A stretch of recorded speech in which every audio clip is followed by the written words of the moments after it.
iyi vewiti y'umukara mureba isohotsemo CIG Emmanuel Gasana, uyu wahoze ayobora polisi y'u Rwanda akaba guverineri w'intara y'Amajyepfo. Nguyu muri vewiti y'umukara yambaye ishati nziza ya Made in Rwanda, sinzi mu kirahure ntari kugaragara, imodoka iri kwihuta.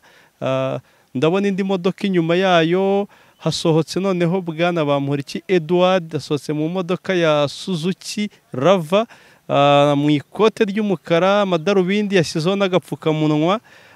Kumubona biragoye ko kamera imufata, ariko ngende kumureba yambaye ikote ry'umukara n'agapfukamunwa, yicaranyemo n'undi muntu inyuma. Ngabo nabo barahise muri Suzuki. Bamporiki we yari yabanje gusohoka mu kanya kashize, ageze imbere imodoka irongera imusubiza muri gereza, tuyoberwa uko bigenze, ariko nyuma y'iminota itageze ku 10 imodoka irongeye iramusohoye. Nguyu nawe arasohotse aragiye. Reka nkomeze nkurikirane abandi hoza ari abayobozi muri minisiteri. Nababwiye ko ari abahoze ba muri minisiteri y'ibikorwa remezo, hari uwahoze ayobora ikigo cy'igihugu cy'imyubakire Rwanda Housing Authority. Bose ndabategereje ko basohoka. Turi live hano Imageragere. Reka tubategereze, dutegereze n'abaturage basanzwe, kuko nababwiye ko nubwo Perezida wa Repubulika yatanze imbabazi n'iteka rya Minisitiri w'Ubutabera ryarekuye abujuje kondisiyo batashye. Yes, reka nongere mbahe ikaze abakurikiye ibiganiro bya Ukweli Times, abakurikiye ibiganiro byacu baciye ku rubuga rwandika rwa wa3.ukwelitimes.com. Hari n'abadukurikiye baciye ku rubuga rwacu rwa YouTube rwa Ukweli Times, no kuri X ni Ukweli Times. Turi kuri gereza nkuru ya Nyarugenge Imageragere, aho mu ijoro ryashize twabonye imyanzuro y'inama y'abaminisitiri itanga imbabazi za nyakubahwa Perezida wa Repubulika ku bantu 38, harimo uwahoze ari Minisita Bamporiki, harimo uwahoze ari CIG Emmanuel Gasana, harimo n'abandi bantu bagiye bakora mu nzego zitandukanye. Ariko sabo bonyine, kuko hari n'iteka rya Minisitiri w'Ubutabera rirekura abantu 2,000. Uyu munsi rero turi hano Imageragere, ahari hafungiye bwana CIG Emmanuel Gasana ndetse na bwana Bamporiki Edouard n'abandi, nuko bari bo twafashemo basa nk'abazwi cyane. Aho twaje rero kureba ko basohotse muri gereza, akaba ari imbabazi zikunda kugaruka cyane, ko twabonye mu minsi ishize nyakubahwa Perezida wa Repubulika atanga imbabazi ku bantu nanone bavugwa cyane mu itangazamakuru. Twabonye atanga imbabazi kuri Rusesabagina, tubona atanga imbabazi kuri Ingabire Victoire, tubona atanga imbabazi kuri wahoze ari Premier Ministre Damien Habumuremyi. Ni imbabazi zigenwa n'iteka rya nyakubahwa Perezida wa Repubulika, ariko sizo zonyine nk'uko nabivuze, hari n'imbabazi zitangwa n'iteka rya Minisitiri w'Ubutabera, aho yahaye imbabazi abantu 2,000. Akenshi buri mwaka tukunda kubona hatangwa imbabazi. Izi mbabazi rero ziba ziri mu bice bibiri. Hari imbabazi zibarwa nka kondisiyo, zifite conditions, ubwo ni imbabazi zitangwa ariko wakongera ukagwa muri cya cyaha, ukaba wakongera gukora bya bihano waherewe imbabazi. Hari n'imbabazi z'umukuru w'igihugu zo zitagira kondisiyo nk'uko twagiye tubisobanura. Turagumya rero gukurikirana uko aba bayobozi basohoka muri gereza ya Mageragere, tugumya kubaha amakuru agezweho bitewe nuko abayobozi bari bugende basohoka. Rero ubu turi mu masaha ya 6:50, ngira ngo uretse umuyobozi wahoze ari umuyobozi wa polisi CIG wamaze kurekurwa wasohotse, abandi bo turacyategereje, turagumya tubahe update. Yes, nongeye kubaha ikaze abakurikiye ibiganiro bya Ukweli Times baciye ku murongo wacu wandika wa3.ukwelitimes.com, n'abadukurikira baciye ku rubuga rwacu rwa YouTube rwo Ukweli Times, n'abadukurikira baciye ku mbuga nkoranyambaga X, Facebook, Instagram. Ahandi ndi kuri gereza ya Nyarugenge, gereza iherereye Mageragere, aho naje gukurikirana igikorwa cyo kurekura abantu 38 nyakubahwa Perezida wa Repubulika yagiriye imbabazi, ndetse n'abantu 2,000 iteka rya Minisitiri w'Ubutabera mu Rwanda ryarekuye, ryahaye imbabazi z'agateganyo, cyo bita liberation conditionnelle. Rero nk'uko nari bibasobanuriye, mu bantu barekuwe harimo uwahoze ari umukuru wa polisi y'u Rwanda CIG Emmanuel Gasana. Ngira ngo iyi ni imodoka ye itambutse, iyi ni imodoka imutwaye itambutse bamaze gusohoka mu masaha ya saa sita n'iminota 20 yari amaze gusohorwa muri gereza.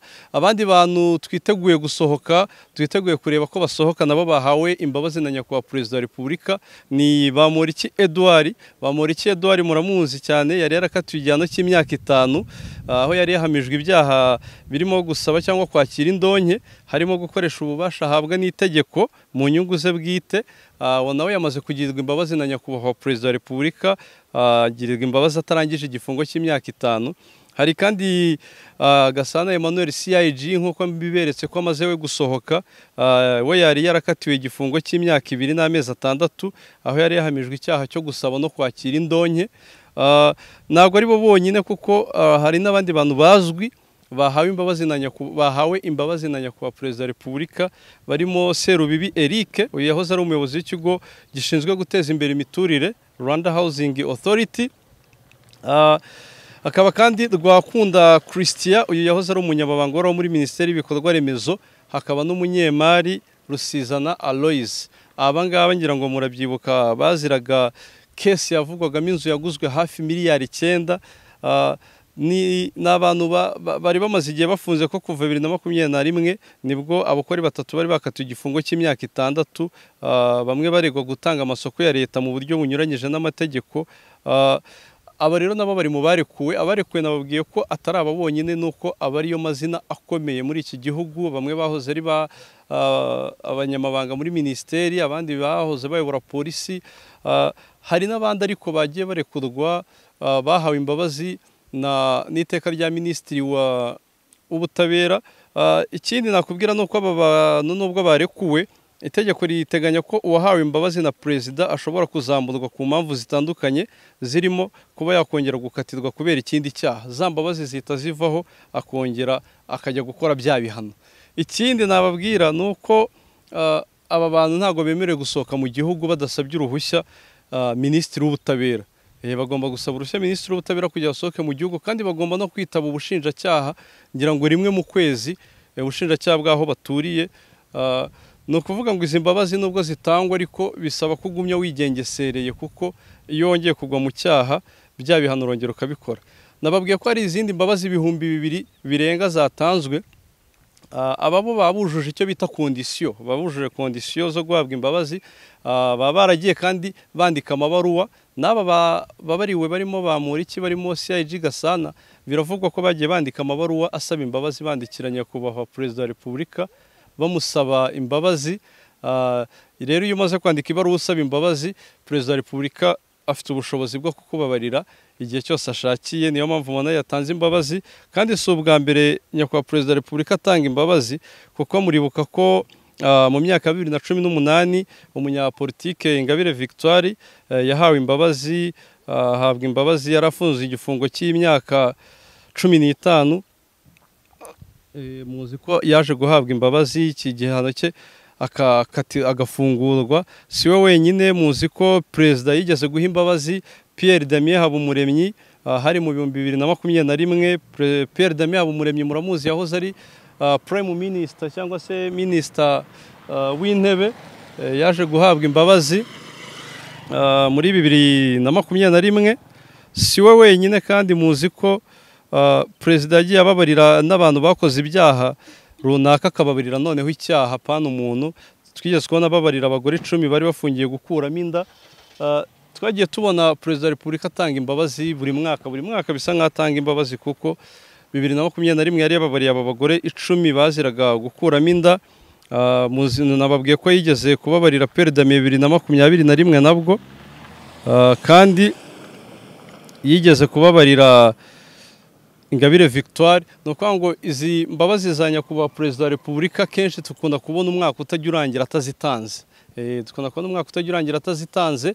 Na Minisitiri w'Ubutabera iteka rye babarira imfungwa cyangwa se risohora imfungwa, naryo dukunze kuribona umwaka n'ujya upfa kurangira tutabonye barekura imfungwa ku cyo twita liberation conditionnelle, aho imfungwa yandika ibaruwa igasaba imbabazi, hakagira ibirebwa uko yitwaye muri gereza, ibihano afite, nimba arangije 1/3 ukatiye munsi y'imyaka 5, nimba arangije 2/3 ukatiye hejuru y'imyaka 5. Mbega ni ibintu bikunze kugaragara cyane mu butabera. Aha turi rero ni Mageragere kuri gereza, hari abantu batari benshi baje gutora abantu babo. Duhagaze hano natwe tugenda tubarebera koko abantu basohoka muri gereza kugira ngo tugumye kubatangariza uko byifashe. Nkuko nari maze kubibereka ndi Mageragere kuri gereza nkuru ya Nyarugenge. Iyi modoka mubona ya kwasiteri y'urwego rw'igihugu rwa magereza RCS itwaye bamwe mu bahawe imbabazi na nyakubahwa Perezida wa Repubulika ndetse na bamwe mu barekuwe n'iteka rya Minisitiri w'Ubutabera. Ntibyari bisanzwe ko abantu bafunguwe batwarwa n'imodoka ya gereza. Twahagaze ku marembo tubategereje ngo tubaganirize, ariko imodoka ya gereza ibacishijeho yihuta cyane, aho iri kubajyana kugeza aho bategera imodoka zibatwara iwabo. Hari ababa bataha mu bice by'i Kigali, abajya za Kimironko, Remera, abajya za Nyamirambo, abajya za Kicukiro, bose imodoka iri kubatwara ikabageza aho bategera imodoka zijya iwabo. Ni imodoka ya gereza iri kubatwara ikagaruka igatwara abandi, ariko hari n'abafite imiryango yabo yazanye amamodoka. Hari abazanye amamodoka y'amajipa, amavatiri meza, hano araparitse ategereje abantu babo. Bamwe bari kwemererwa kwinjira muri gereza ruguru kujya kubatora, abandi babategereje hano kuri geti. Navuga ko kwinjira muri gereza ubu ntibyoroshye kuko gereza irafunze, n'isura ryarahagaze kubera icyorezo cya Marburg. Nimba ariko bakivuga ni icyorezo gishyashya, gereza yafashe ingamba cyane. Nta muntu uri gusura, nta muntu wemerewe kwinjira muri gereza aje gusura. Ubundi twari twiteze ko dusanga abantu benshi hano kuri gereza, ariko bamwe mu bo twaganiriye bakorera ikigo cya RCS batubwiye ko nta muntu n'umwe uri kwinjira muri gereza kubera icyorezo cya Marburg. Bikaba ngombwa rero ko abantu bategerereza hanze. Abantu bafite amashyushyu yo kubona bagenzi babo, abantu bafite amashyushyu yo kubona bo mu miryango yabo n'inshuti zabo. Bari hano ku muryango wa gereza barategereje. Izi modoka mubona ni izirimo abantu baje kwakira abantu babo. Harimo abagiye basohokana, beretse CIG Emmanuel Gasana yasohotse mu modoka ya V8 nziza cyane. Hari ba Muriki Edouard wasohotse mu modoka ya Suzuki, ngira ngo ni Bitarava. Hari n'abandi ntabashije kumenya amazina, ariko ndi kugenda mbona basohokana n'imiryango yabo. Abaturage rero basanzwe bo batafite amamodoka yaje kubatora, muri kubona ko bari gusohoka bari muri kwasiteri.